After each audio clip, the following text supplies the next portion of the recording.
Karibu Kasako Media. Hatua ya kusitisha mapigano kati ya Marekani na Iran ipo hatarini. Mchakato wa kidiplomasia unakaribia kufaulu. Rais hajaridhika huku mlipuko kisikika karibu na Ghuba.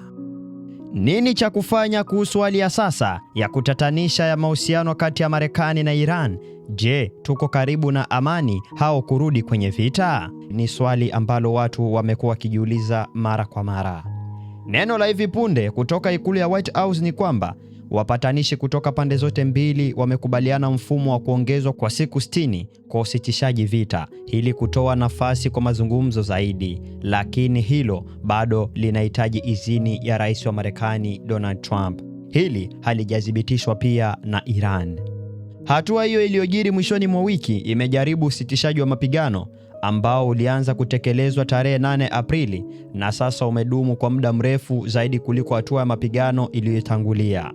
Iran ilijibu mashambulio ya hivi punde zaidi ya Marekani ambayo yalijumuisha kile kamandi kuu ya Marekani CENTCOM ilichokitaja kama eneo la kudhibiti ardhi katika mji wa Bandar Abbas kusini mwa Iran, kwa onyo kwamba uchokozi hautapita bila kujibu.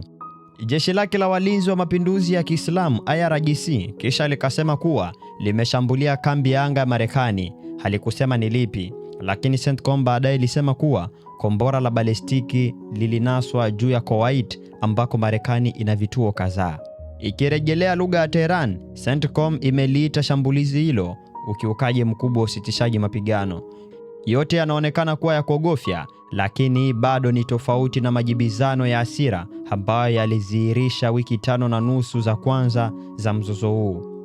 Wakati huo, Marekani na Israeli zilizindua maelfu ya mashambulizi dhidi ya shabaha kote Iran, na Tehran ilijibu kwa milio ya ndege zisizo na rubani na makombora ya balistiki dhidi ya vituo vya Marekani, nchi za Ghuba na Israeli. Basi kwa kupata mengi zaidi, jiunge na Kasako Media.